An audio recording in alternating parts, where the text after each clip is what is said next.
Go.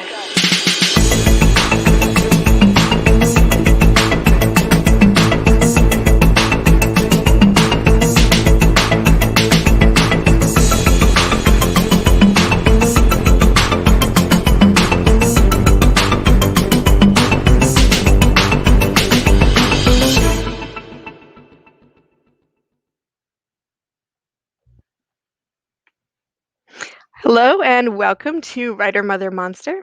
I'm your host, Lara Ehrlich, and our guest tonight is Chen. Before I introduce Jen, thank you all for tuning in. You can watch this interview as a video, listen to it as a podcast, and read the transcript all on writermothermonster.com. And if you enjoyed the episode, please consider becoming a patron or patroness on Patreon, starting at just $3. This is a new thing. I will send you a Writer Mother Monster pin, if you guys can see that. If you're listening on audio, go to the website and you'll be able to see the pin under the merchandise section. But with no further ado, I'm excited to introduce Jennifer. Jennifer Chen is a journalist who has written for the New York Times, the Oprah Magazine, Real Simple, and Bust on subjects ranging from emotional labor and pro wrestling to miscarriage and the Stop Asian Hate movement. She has an MFA and BFA in dramatic writing from New York University's Tisch School of the Arts and is an alumni of Hedgebrook, a women's writing residency. Jennifer lives in LA with her TV writer husband, twin 5-year-old daughters, and a pug named Chewbacca. She describes writer motherhood in 3 words as longest, shortest time. And as always, please chat with us in the comments section and we'll weave your comments and questions into the conversation. So please join me in welcoming Jennifer. Hi. Hi, Jennifer. How are you? Good. How are you? Good. Thank you so much for joining me. Yeah, thank you for having me. Yeah. So tell me, first of all, you are the mother of twin 5-year-old girls. Yes. That must be quite a handful. It is. I believe it or not, 5 has actually been a little easier than the beginning. The beginning was, the first year was, I don't remember much. I can imagine, yeah. For anyone who doesn't follow Jennifer on social media, she's got a great presence there, but you also share some of your family life as well with twins, with a husband who's also a writer, with a pug. You have a full house there. Yes. Yeah, so tell me a little bit more. Let's just jump right into why those early years were particularly difficult. I mean, I can certainly imagine they would be, but tell us more. Well, it was really just figuring out how to be a mom to 2, but also how to continue writing. And, I had the same agent, but she told me that she was leaving agenting a month before I found out I was pregnant with them. And so I was like, oh, I have to find a new agent, but I also going to have babies. Like, it just totally threw me off. Because that was like the curveball. And so originally I was like, okay, well, I'll write a new book. And it took me a really long time to write that new book. I think, I probably finished it like 2.5 years later. Yeah, I think that's right. So it just took me a lot longer, but honestly, the best thing that someone told me was when I had a writing teacher, David Hochman, and I asked him, what do I do? How do I still write? Like, I have these babies at home. And he said, could you write for 15 minutes a day? Do you have 15 minutes? And I realized when I was pumping, that was 15 minutes. And I would wake up in the middle of the night to pump for the next day's feeding. And so I would write at 4 a.m. and my laptop will like attach to my breast pump. And it was the worst writing I've ever read. I don't think anything ever made it into the final book that I queried with, but it was exercising a muscle in the dark. You know what I mean? Like, it just kind of was like terrible writing. And I was like, I just need to have one little space where my brain isn't occupied by these 2 beings. And so that was what I did. It really was bad writing. And I remember being like, I don't know what I wrote, but I think it just was, it gave me that muscle to say, okay, then I still can write. It's just different. Yeah. Yeah. I know. I remember being afraid that I would never write again. That feeling of Hmm. like, if I can't figure out the time to write, am I no longer a writer? Will I ever be a writer? Yes. Um, so does it kind of sounds like when you were able to make that time and finish Hmm. something, even if it wasn't the piece that you hoped it would be, that it could sort of sustain you and keep you moving and feeling like you were a writer. Hmm. Yes. Yeah. Um, I definitely feel like, just having, I had a lot of fears when I was pregnant that I wouldn't write after they were born. I was like, there's just no way. And then every mother writer that I asked was like, you kind of just do it. You just figure it out in the midst of all that stuff. And I think that was really helpful to hear because I think I got like, oh my God, where's my time going to go? But I just got more creative with my time and got really more efficient. And the, like writing self doubt, I was like, I don't have time for that. Like, I just have time to write. So that really helped, I think, because I would, used to labor over and be like, I don't know. And now I was like, I only have this amount of time.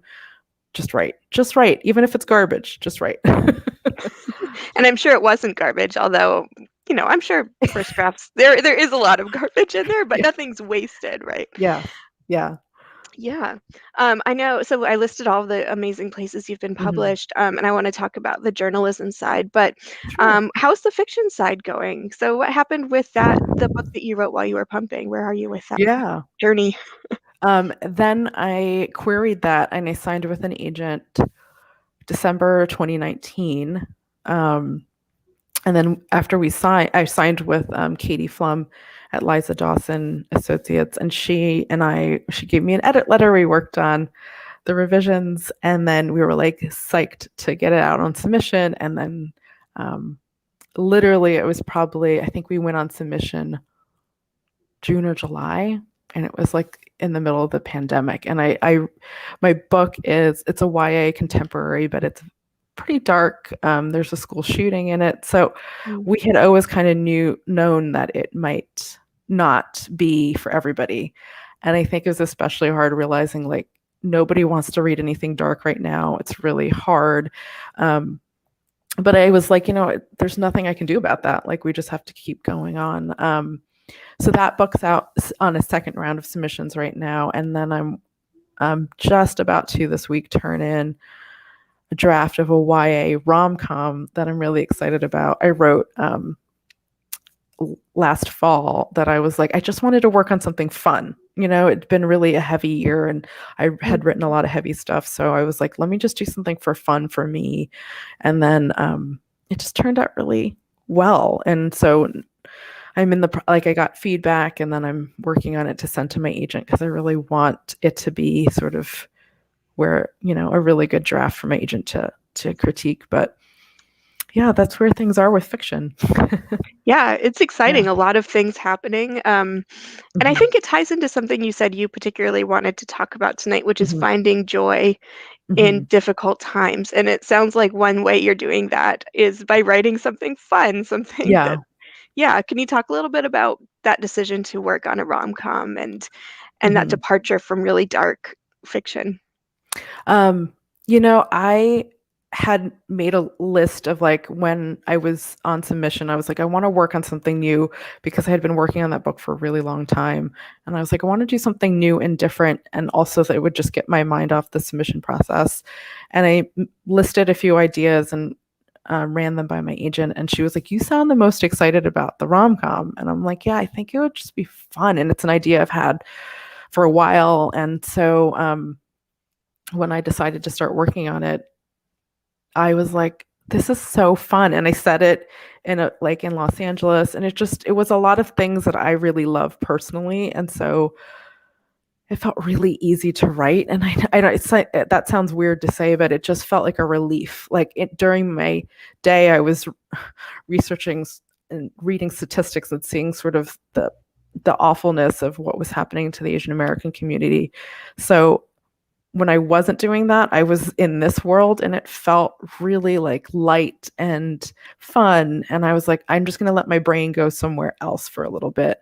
Um, and now that I'm like rewriting it and re-rising, I'm like, I look at it and I'm like, you saved me. Like this draft really saved my mental health, because I think it was the one place I could go. No one else was reading it yet. It was just me. I was having fun with the characters. It was a very like humorous and light, like just two kids falling in love. And that felt really a nice place to escape to versus the reality of where we were physically and stuff too. Yeah, definitely. And we'll get to that too a little bit, but yeah, I feel the same way. I've been reading a lot of romance. For Mm-hmm. that reason, it feels like you just want something fun to escape to, I think, like you said. Yeah.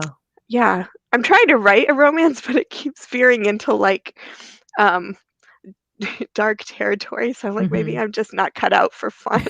I don't know. It would be nice to have more fun with writing. Yeah. Yeah. So let's, if you don't mind, veer into Sure. that darkness for a second that you mentioned, with the Stop Asian Hate movement and Mm-hmm. what has been happening. Um, and and we won't talk too much about it because I know you've been asked to speak on this so much within Yeah. the last week or so in particular. But Yeah. even before last week's shooting, you had been writing about the Stop Asian Hate movement. Can you talk a little bit about that writing and then what it's been Mm-hmm. like just for the last week or so? Sure. So if I could circle all the way back to March 2020, my girls were at the time in preschool. Their preschool shut down March 13th. So they came home, and my editor at Oprah, now it's called oprahdaily.com, but it was oprahmag.com at the time. She had emailed me and asked, do you want to write about why Kung flu and the Chinese virus is racist? And I said, yes, I'd love to. And I said, when is it due? And she said, could you give it to me tomorrow? And I was like, oh, sure. And if my kids weren't home, I could easily pull that off. But this was like maybe 1 week into quarantine. And I was like, my husband and I had to split up childcare. And so my girls were with me when I was writing it. And so what I decided to do was like write in the backyard while they played. And I was like, I'm just gonna make sure that they're safe. And I'm gonna get this draft done. And I told them, I'm like, pretend I'm not here. But I'm gonna, if it's an emergency, if you fall down, of course I'm gonna help you. Um, and they just stared at me for like a good 10 minutes, like, and then they were bored of just looking at me, and then they started playing. And I wrote that piece. I started at noon, I think, and I finished at 5 p.m. my time, West Coast time, and turned it in that evening. And I believe it went live like the next day. That was a really new experience for me. That's not what I had done pre-pandemic, but it taught me a lot about writing something that quickly, because I also had to contact sources. I had to look up statistics, and do it pretty quickly. And I feel like what it taught me was that all those 15-minute sessions I did when my girls were 6 weeks old gave me the muscle to just write as fast as possible and not have that thing that goes on of like, oh, I don't know if this is good. I don't know. I just did it. So I mentioned that because I think, when people say 15 minutes a day, some people say like, oh, whatever. I don't. And I initially thought that too. I was like, whatever, that's not going to make a difference. It has made a huge difference in my life, because now an hour to me is very luxurious. And so that moment when I wrote that piece, when it came out, a lot of my friends on Facebook shared it. And then they shared it and people would comment. So it was like friends of friends or family members of friends. And I got a lot of not nice comments back of like, this isn't real racism. This is Kung flu is funny if you think about it. And it really struck me as, I think, the first time I realized I don't think anyone gets how serious this is. I wrote about it again for the same editor in July as attacks continued and the numbers just kept going up. And that was sort of a blip on the radar. And then the third piece that I just turned in February was I think what was striking to me was that in the middle of it, I got really emotional because I had to look at photos and look up headlines about Asian elders being hurt, and that just felt really awful to look at, like seniors being slashed up and bruised and beaten. And so I just started crying. And then I tweeted, like, I'm sick of writing about this. This is my third story. Like, I'm mad. And that tweet went viral. I honestly didn't think anybody would notice because nobody had noticed really the other pieces. And so it went viral. And I said to my editor, I'm like, this is going more viral than I thought. I think I've got to finish this quickly to get it out there. And we did. And then from that, it was like people started reaching out for me to go on and talk about it. Like NPR's Weekend Edition, I just did a sort of a media circuit that I didn't intend. I honestly didn't think people were reading and caring. I know that sounds sort of harsh, but I had been writing about this for a year. So I'm like, oh, no one's noticing. And then last week's shooting was really, to me, sort of it was just heartbreaking. So, and now I'm working on a new piece. I interviewed a Georgia senator who's Asian American, and she and I talked about what we could do to help. And what I go back to with these pieces that I've written is really using my platform to help raise awareness, but also to give people real tools to use. Like, this is what you can do to help. These are some simple things that you can do, and that has motivated me. But it's been really hard to write about. Honestly, I wish, and a lot of people have asked me to talk about it, and I have been really strategic of, like, I can't talk to everyone that wants to talk about it because it's too much. It's really too much. So to me, it's a passionate topic, but I also recognize, like, I do have to step away from it. And that's why I wrote the rom-com. I'm like, I need something where there's no bad. It's just good. And the conflict is really mild, and it's, just, that's what I needed. So that's how those pieces came about. Yeah. Thank you for talking about it here. And I don't want to, it's important to touch on these topics, but I also want to respect that you've been asked to speak on this a lot, and that you don't need to be the spokesperson for the Asian community here. We're here to talk about writing and motherhood. So I think I want to stay with this for a second and just ask you, let's take it into motherhood and just say, sure. As you've been writing these pieces, specifically the first one with your daughters in the space with you, how has that made you reflect on, how has the writing of those pieces made you reflect on motherhood? That piece in particular, I had been writing in my head before my editor even asked me to write about it.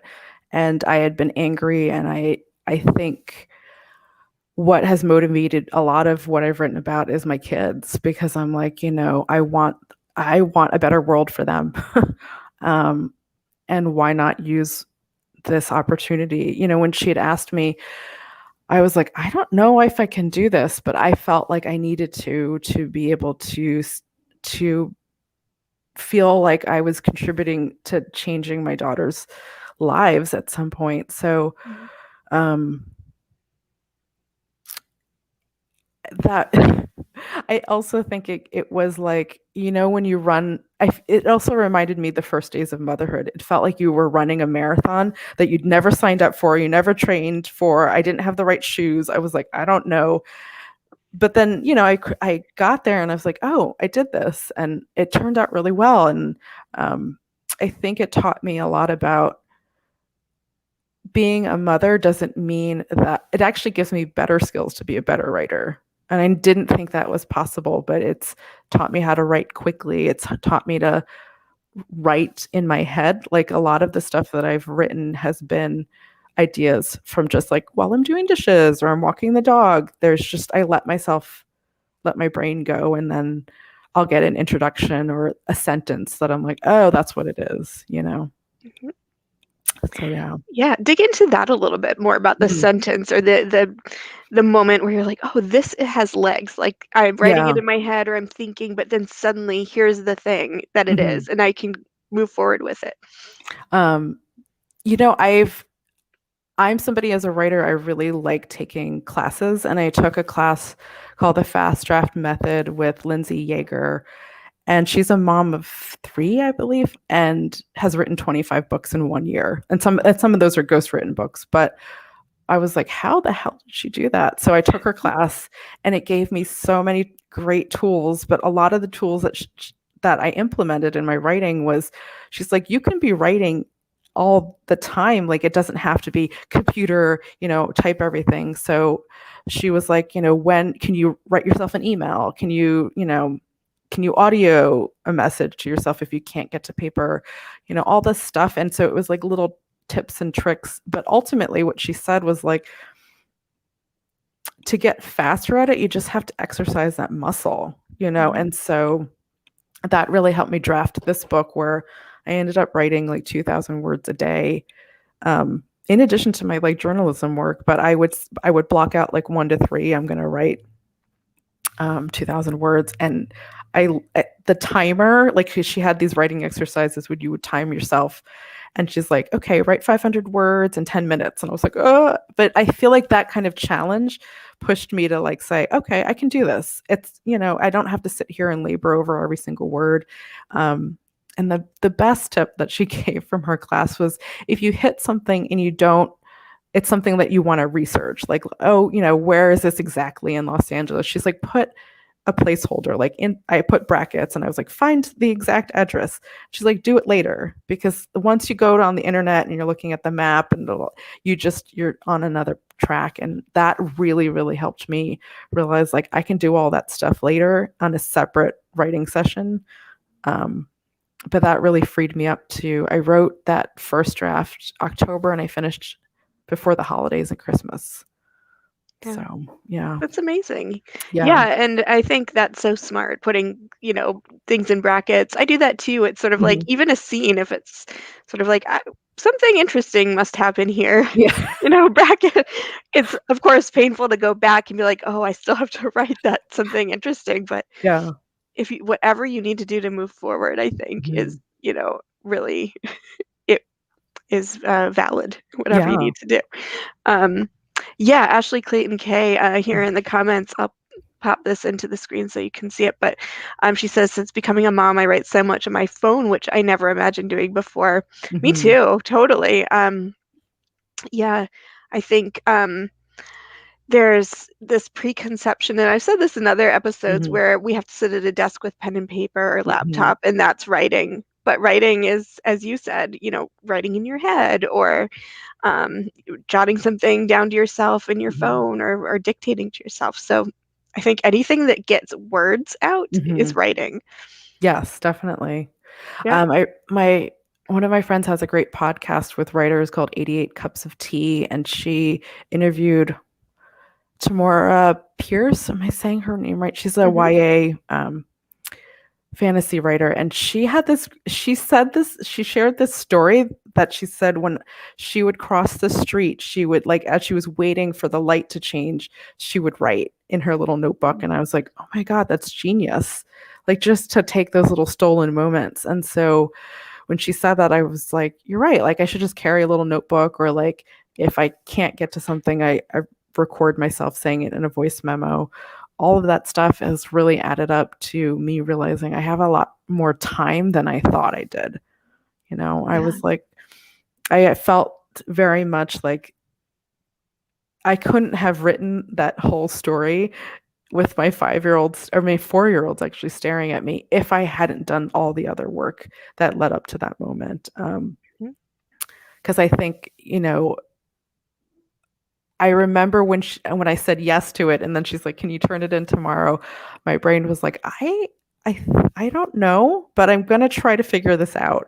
And I feel like that's what motherhood is. It's like there's so much of like I'm an only child. I've to have twins. I was like, I don't know how to do this, and I just remember being like, well, I would make mistakes. I mean, I fed one kid and I forgot to feed the other because I was like 3 a.m. And but those things taught me like you're gonna make mistakes and then you have to do it over again tomorrow and figure out what you did wrong and then not do it again. And I mean, all of those things that I was like, it taught me to be flexible in a way that um, I think I was a lot more rigid about writing in my routine has to be at my desk with my laptop and the perfect music playlist. And now I'm like, okay, just give me, I can do it while I'm walking. Mhm. And I think that's a really great skill to have as a writer and a mother. Absolutely. Mhm. Yeah. Um, let's go back to twins for a second, Yes. and expectations. So, at what point did you learn that you were pregnant with twins? Um, so it's an interesting story because previously I had two miscarriages. And so I very quickly knew that I was pregnant because I had tracked my cycle. I knew. Um, so my OB/GYN did a ultrasound at 6 weeks because we had sort of had trouble before and trying to figure out if this one was viable or not. And when she told me that there were two fetuses in there, I looked at her. I'm like, I don't know what you're talking about. I didn't do any fertility drugs. I don't have twins in my family. It just was a shock. And it was, to me, I was like, I don't I the biggest shock in the world, really. And so but it was great to know at 6 weeks because that gave us a lot of time to get everything ready, even though nothing can prepare you really for becoming a mom to two babies. But I took how to raise twins, parenting classes and all that stuff, just because I thought, okay, well, at least maybe I'll ask other twin parents how you do this. Mhm. Yeah. Yeah, what were some of the things? So, Hmm. having not been a mother to a single baby, I'm sure there's Hmm. no point of comparison, but um, what were some of the things you imagine were particularly challenging with twins that might Hmm. have been different with a solo child? I think for me, my husband was home for 6 weeks, and then he went back to work. And my biggest fear was being alone with them because, they were in the hospital, they were in the NICU. I had my mother-in-law, like I had other people initially. And then when he went back to work, I was like, how am I going to feed two babies at the same time? And I was still learning how to breastfeed them. I at that point it's like you're feeding every 3 hours, I think, and changing diapers and all of that stuff. And so I just asked other twin moms. I was like, how the hell do you do this? And I would go on Facebook groups. I had a twin mom friend that I would text all the time. That was really helpful because they'd already been there, and they were like, this is what I did. Or I propped up one baby on this, boppy while I did the other. I was like, oh, I never even thought of that. Like, when your brain is just like, you can't think of anything. And then they Mhm. shared, and that really helped me kind of figure out what to do. And I made a lot of mistakes. Like I feel like I was like, oh crap, I didn't get this bottle warmed up in time and now my babies are screaming. And it was a mess, but it also at the same time I felt like there were other women who had done it and they were helping me figure it out. And they gave me so many great tips. Like, there were times where I was like, how do I bathe them if I'm by myself? Like if my husband has to work late, how am I going to bathe them? And so they were like, oh, strap one into a little baby seat and like bathe one and then swap them out. And I was like, oh, okay. Like it really is asking other moms that really, really, Mhm. really helped me. Um, like why reinvent the wheel when other people have done it before me? Yeah, totally. Community and support and Facebook groups if you can find a Yes. really good one that's non-judgmental, and yeah, I think that's so important. Yeah. Yeah.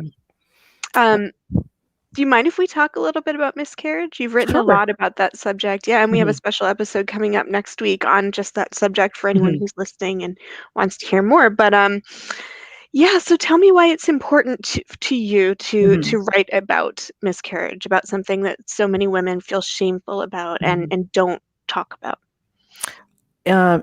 My first miscarriage, I didn't really know that much information. I didn't know anybody else who had gone through it.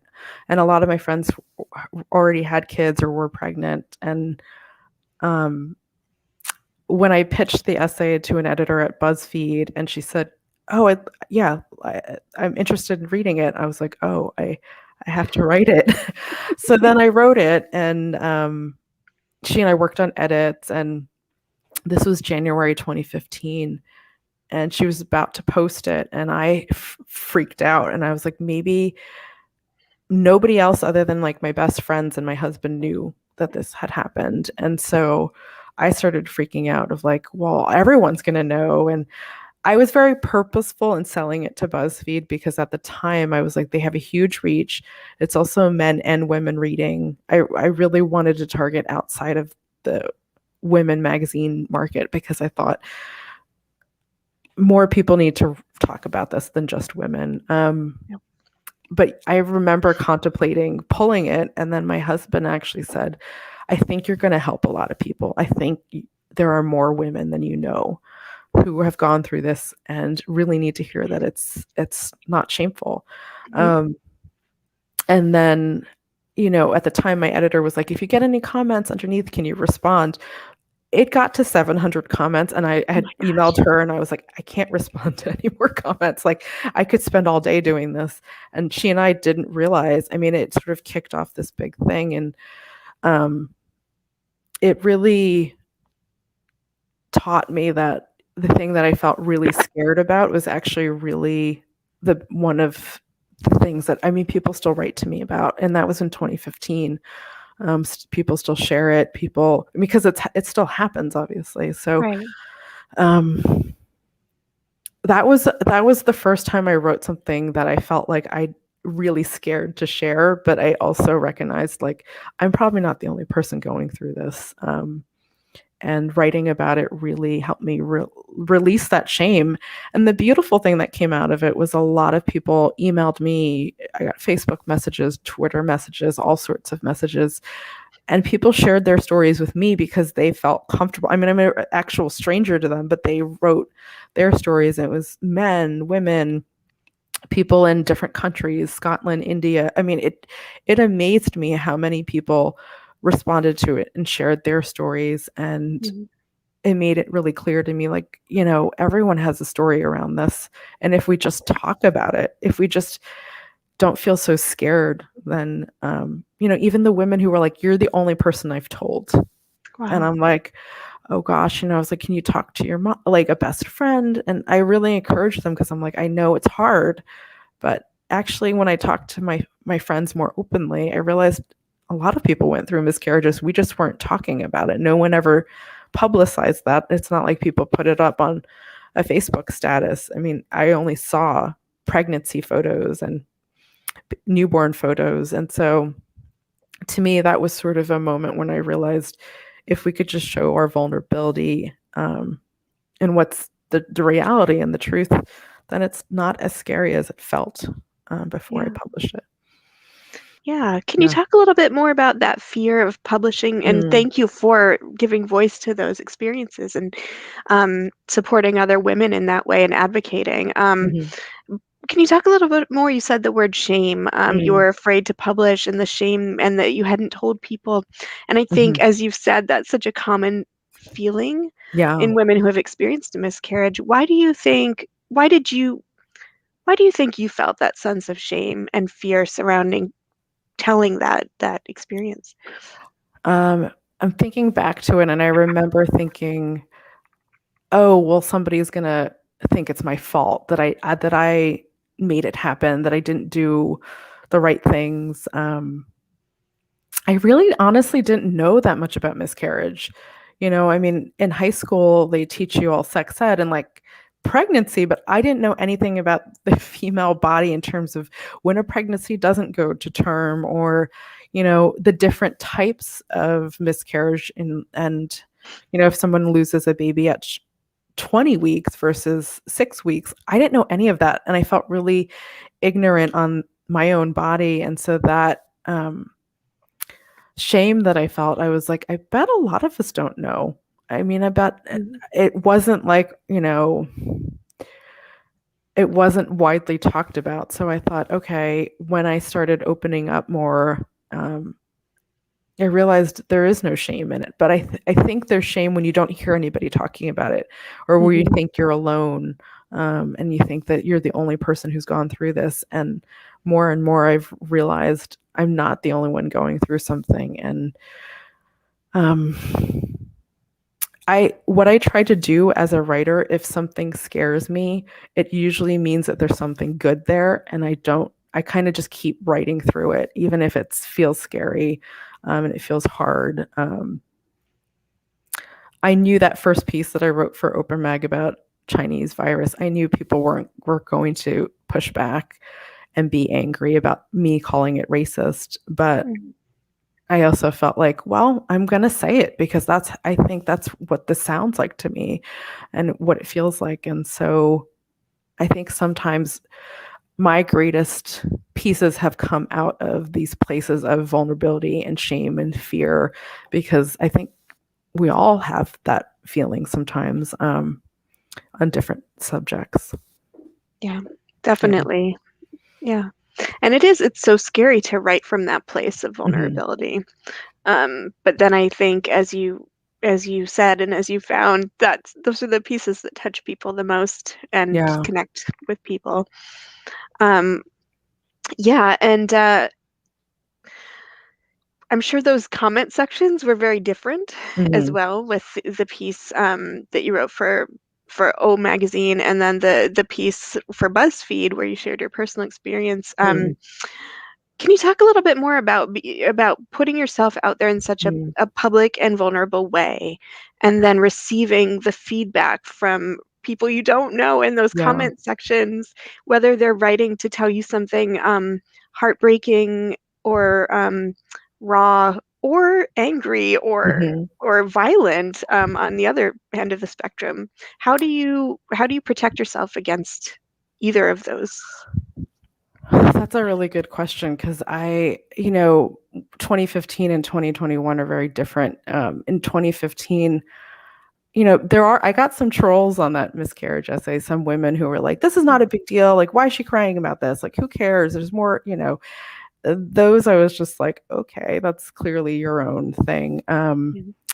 But as a public writer, as somebody who's on social media, I do get weird comments and racist comments, and um, I go and block those people. And then, in particular, the BuzzFeed piece and this most recent Stop Asian Hate movement piece, a lot of people reached out. It was like, and in a way that I was like, I can't respond to every single person. And so what I told myself was like, I'll respond to the people that I can, and you know, also recognize like it's okay if I don't respond to everyone. And not that it was like thousands, but it wasn't. I had a lot of DMs and Instagram messages and emails, and I felt like, okay, what feels feasible? Because I think people don't realize how many people will reach out after something's been published. And it's been also really sweet to honestly like get some people to say things that I'm like, I don't know you and you've read this thing and I'm so glad. And um, it feels really nice. But at the same time, I recognize like I can't answer everyone. I think everybody wants to, in particular, like, can you talk about it? Can you do this? And I got very clear with myself of what can I do and what can't I do, because I still have to write. I still have to be a mom. I still have to have, my own boundary of what feels good for me. And so with social media, they always say don't read the comments. And for me, I mean, that's unfortunately part of my job is to respond to people. Um, I try to remember that what my greater good is in writing the piece.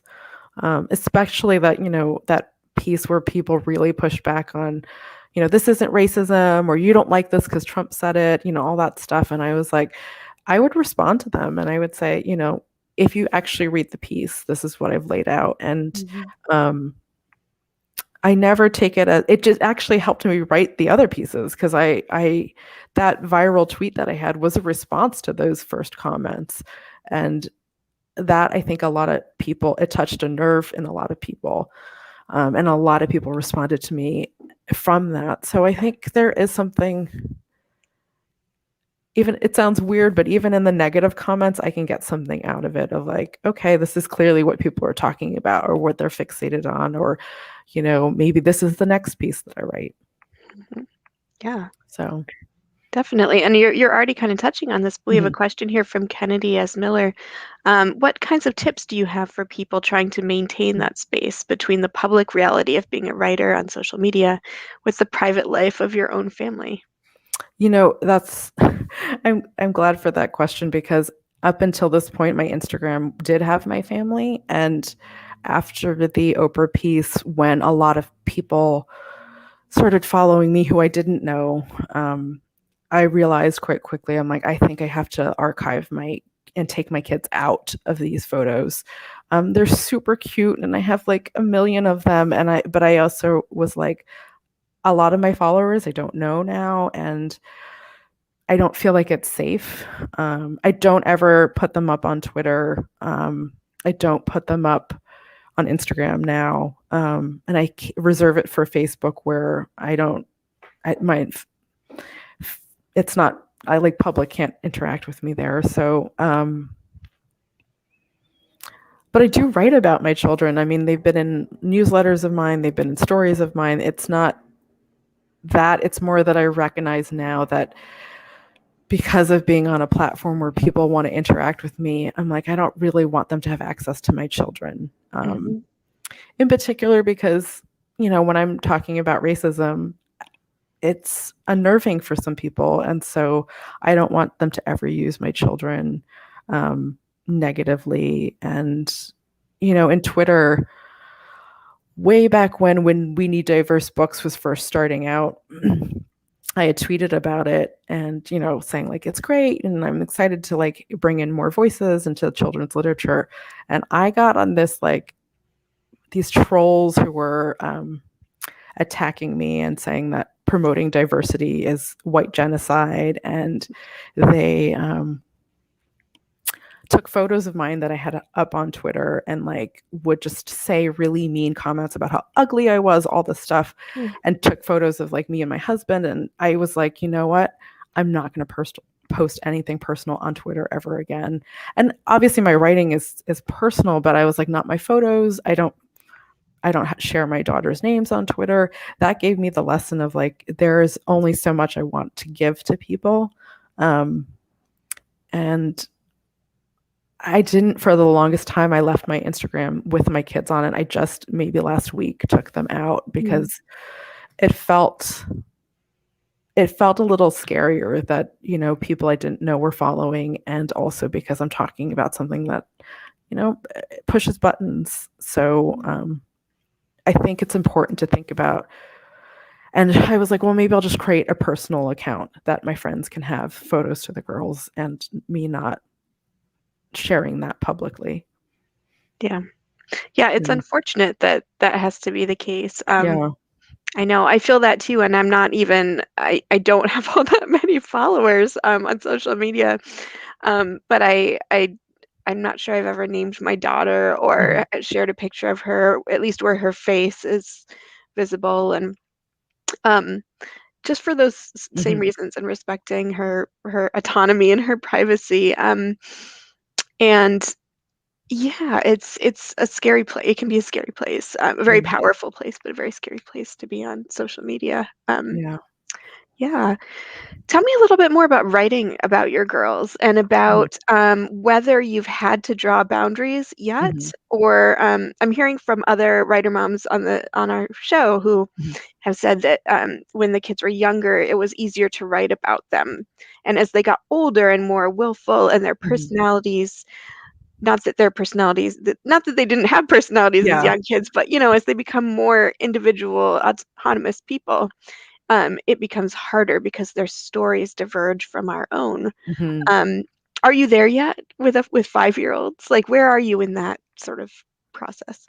It's interesting because I have written a personal essay that I'm working on editing, and it's about something very personal that happened to my kids. And I really debated what I could, if I was going to publish it or not. Didn't intend to, and then I've been working with an editor on it who's been really wonderful and giving me the space to work on it. But I've asked other moms, and I went to a parenting journalist conference, and there was one in particular, a panel about personal essays.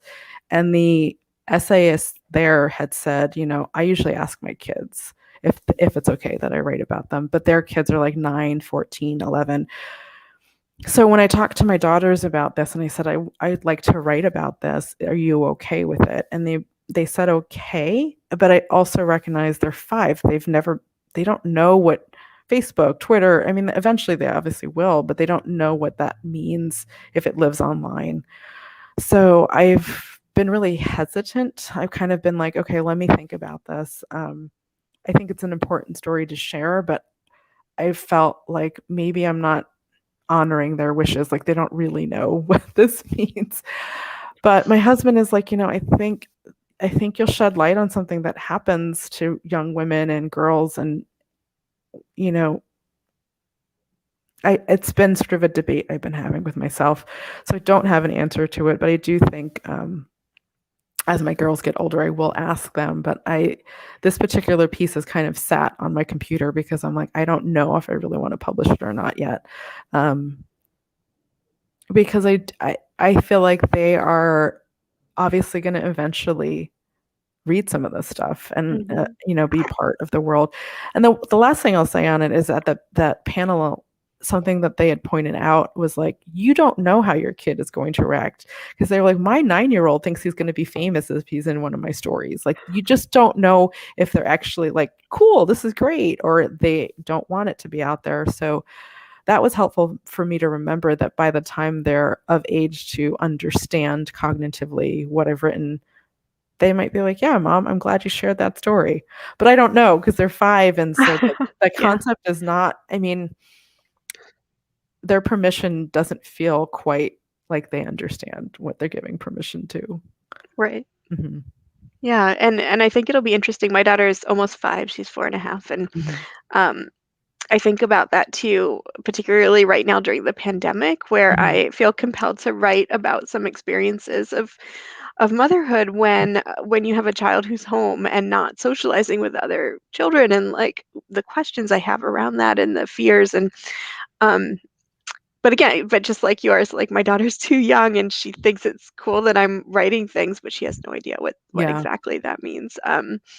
So, yeah, it'll be interesting, I think, as they get older to have that conversation, the evolving conversation. Yeah. Yeah, and they might just not care at all. It would be Yeah. like, "I don't care what you write, I don't ever Yeah. wanna read," which is fine too. Yeah. Yeah. Um, so let's see, I had a question all lined up for you, and now I lost it.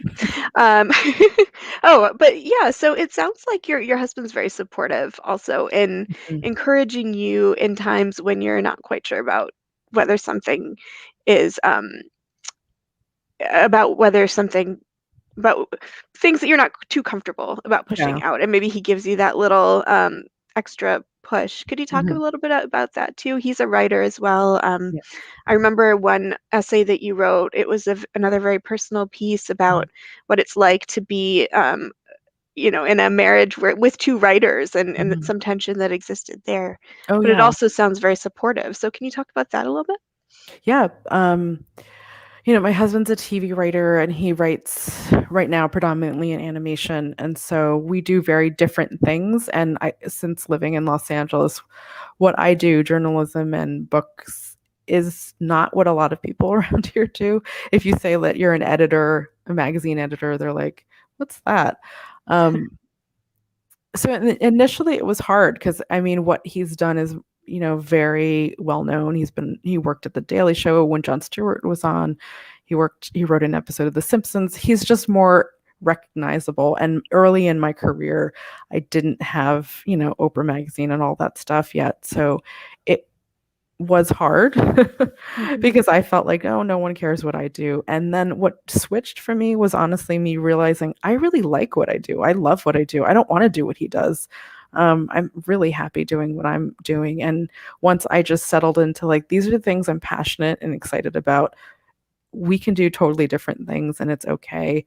That's when things changed and my career started taking off more because I focused on like, these are the things I want to do and these are the places I want to be published in. Um, and I think now it's really evolved into a relationship where um, we can help each other through some of the story stuff. He always wanted to be with a writer. He was like, I like always wanted to get married to a writer because we'd have all these conversations. I didn't. I was like, I don't want to deal with it. I don't want to have to deal with somebody's neuroses.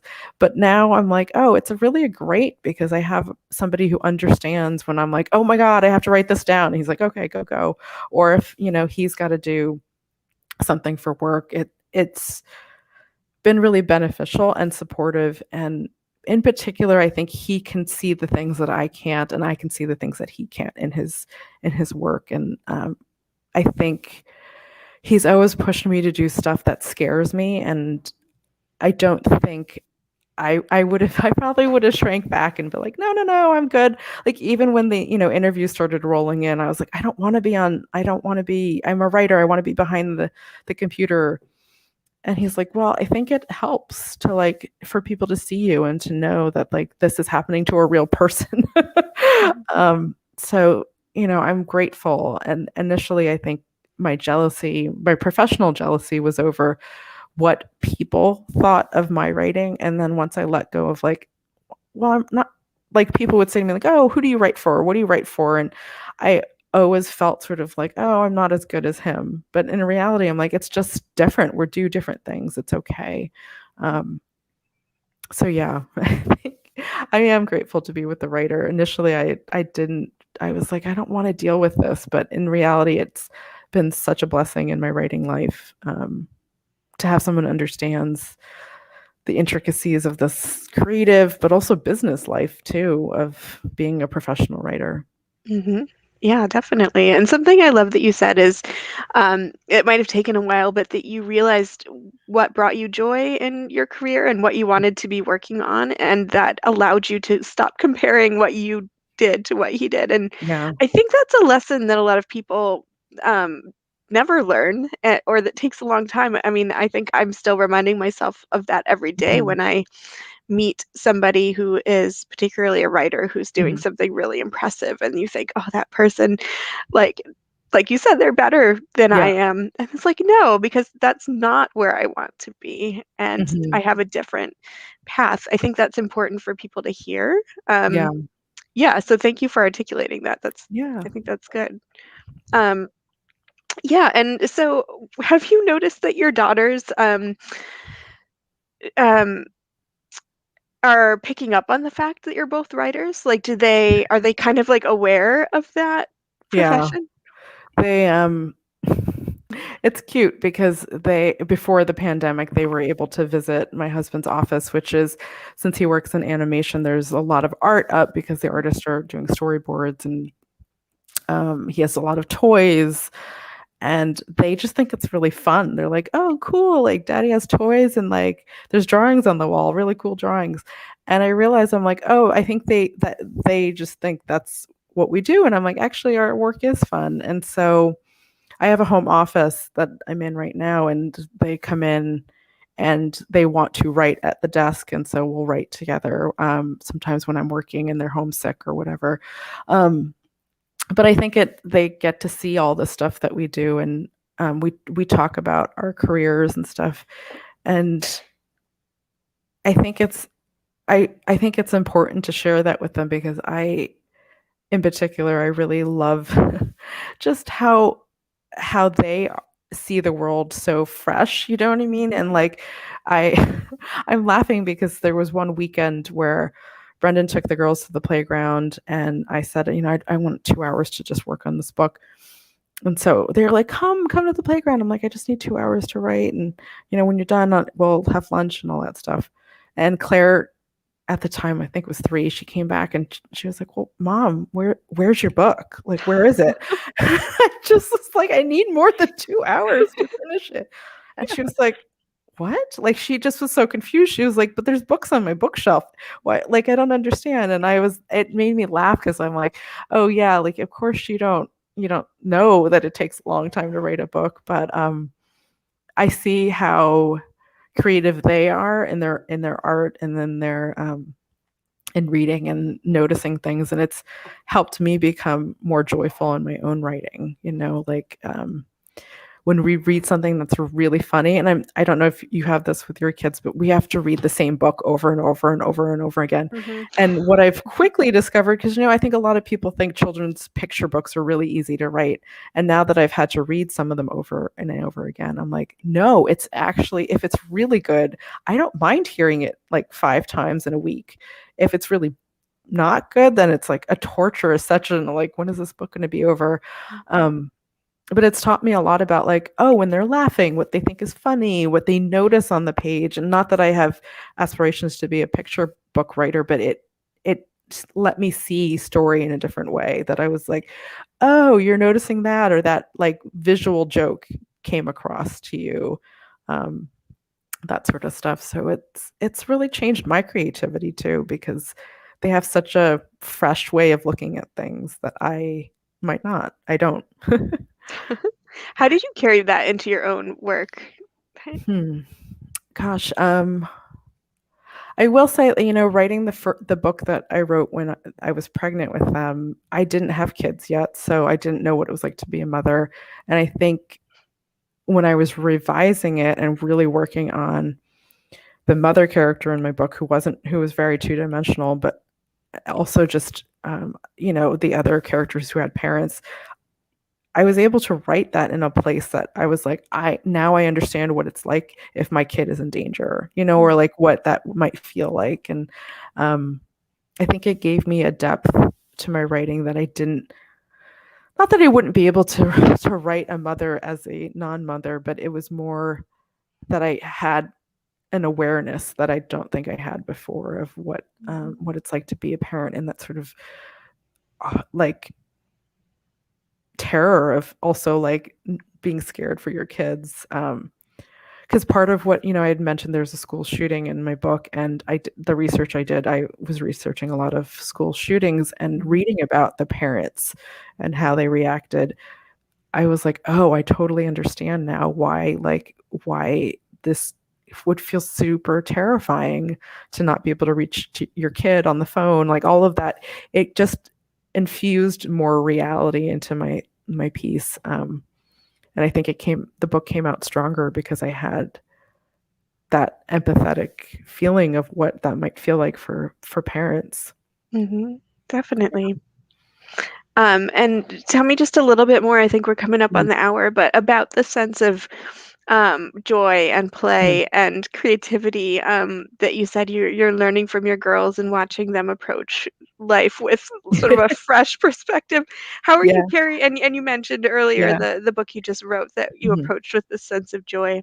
Can you talk about how their joy kind of weaves into your joy in writing, or how your joyfulness might impact your mothering of Mm. your girls?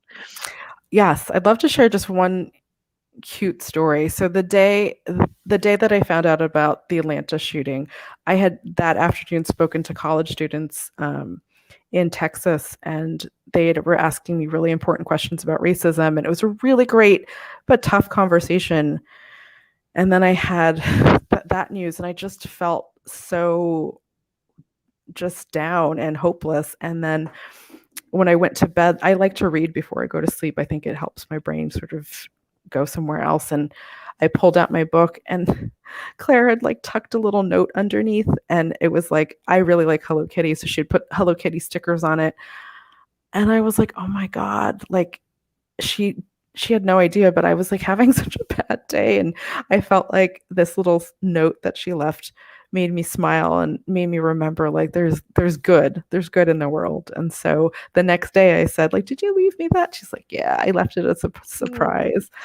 And I was like, well, thank you, because it really made my day. And that to me is a reminder of like how much they bring back to me on, especially when I feel like, oh my gosh, like what did I do today that it felt really hard, and then they come home and we're just being silly. It feels really nice to not always feel so serious and dark and deal with such sad things. And their silliness and their joy just makes me laugh and feel hopeful.